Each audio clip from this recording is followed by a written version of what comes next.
The Toys of Peace by Saki. Harvey, said Eleanor Bope, handing her brother a cutting from a London morning paper on the 19th of March. Just read this about children's toys, please. It exactly carries out some of our ideas about influence and upbringing. In the view of the National Peace Council, ran the extract, there are grave objections to presenting our boys with regiments of fighting men, batteries of guns, and squadrons of dreadnoughts. Boys, the council admits, naturally love fighting in all the panoply of war.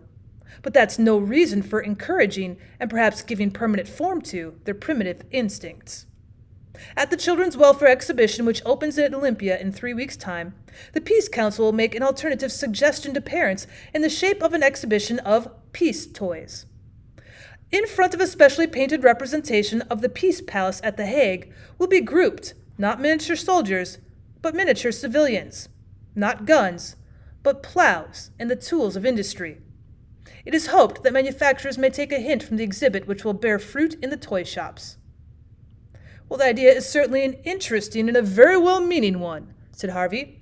Whether it would succeed well in practice, well, we must try, interrupted his sister.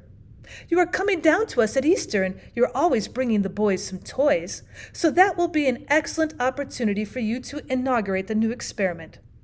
Go about in the shops and buy any little toys and models that have special bearing on civilian life and its more peaceful aspects. Of course, you must explain the toys to the children and interest them in the new idea. I regret to say that the siege of Adrianpoltoy that their Aunt Susan sent them didn't need any explanation. They knew all the uniforms and flags and even the names of the respective commanders. And when I heard them one day using what seemed to be the most objectionable language, they said it was Bulgarian words of command. Well, of course it may have been, but at any rate I took the toy away from them. So now I shall expect your Easter gifts to give quite the new impulse and direction to the children's minds. Eric is not yet 11, and Bertie is only 9.5, so they are really at a most impressionable age. There is primitive instinct to be taken into consideration, you know, said Harvey doubtfully, and hereditary tendencies as well. One of their great-uncles fought in the most intolerant fashion at Inkerman. He was specially mentioned in dispatches, I believe, and their great-grandfather smashed all his Whig neighbors' hothouses when the Great Reform Bill was passed. Still, as you say, they are at an impressionable age. I will do my best.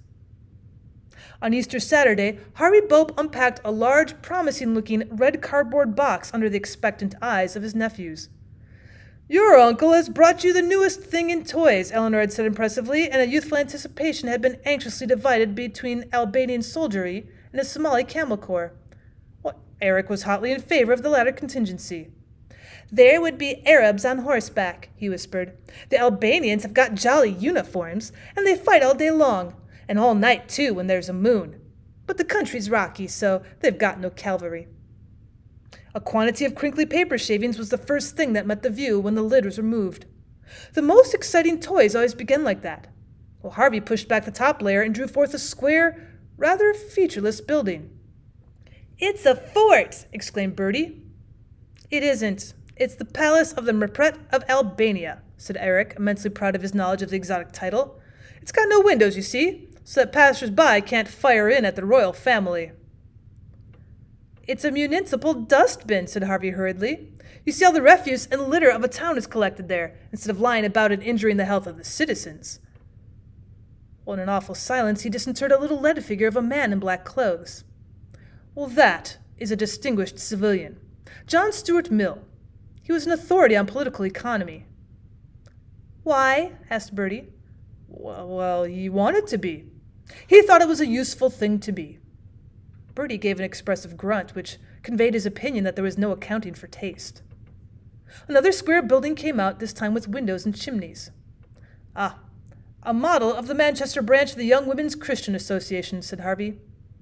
Are there any lions? Asked Eric hopefully. He'd been reading Roman history and thought that where you found Christians you might reasonably expect to find a few lions. There are no lions, said Harvey. Look, here's another civilian, Robert Rakes, the founder of Sunday schools. And here is a model of a municipal washhouse. These little round things are loaves baked in a sanitary bakehouse. Oh, that lead figure is a sanitary inspector, and this one is a district councilor, and, well, this one is an official of the local government board. What does he do? Asked Eric wearily. He sees to things connected with his department, said Harvey. This box with a little slit in it, it's a ballot box. Votes are put into it at election times. Well, what's put into it at other times? Asked Bertie. Well, nothing. Oh, and here are some tools of industry, a wheelbarrow and a hoe, and I think these are meant for hop holes. This is a model beehive, and that's a ventilator for ventilating sewers. Well, this seems to be another municipal dustbin. Oh, no.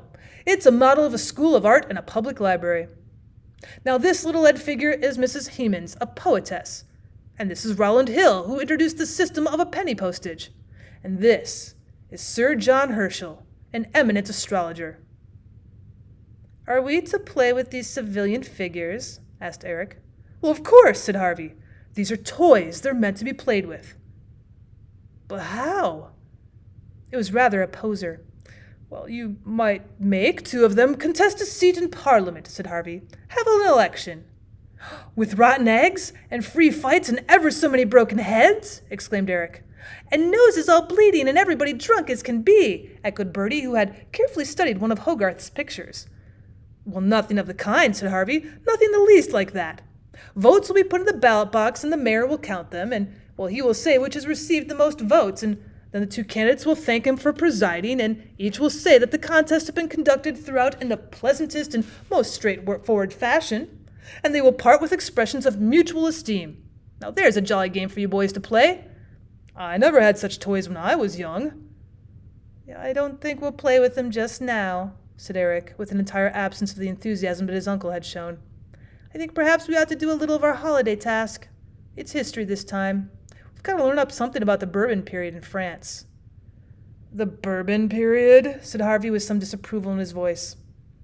We've got to know something about Louis XIV, continued Eric. I've learned the names of all the principal battles already. Oh, this would never do. There were, of course, some battles fought during this reign, said Harvey, but I fancy the accounts of them were much exaggerated. News was very unreliable in those days, and there were practically no war correspondents, so generals and commanders could magnify every little skirmish they engaged in till they reached the proportions of decisive battles.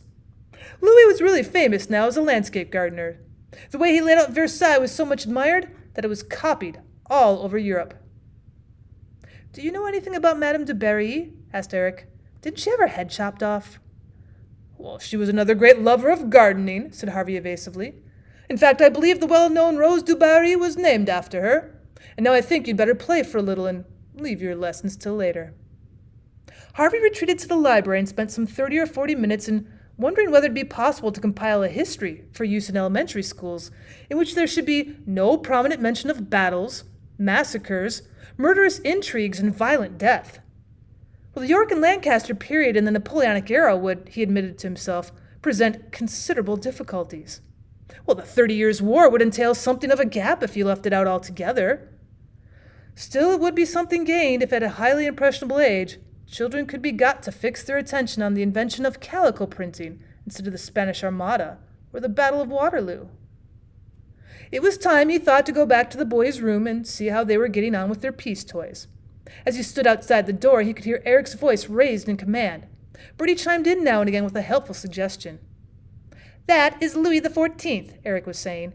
That one in knee breeches that Uncle said invented Sunday schools. It isn't a bit like him, but it will have to do. We'll give him a purple coat for my paint box by and by, said Bertie. Yes, and red heels. That is Madame de Maintenon, the one he called Mrs. Hemans. She begs Louis not to go on this expedition, but he turns a deaf ear.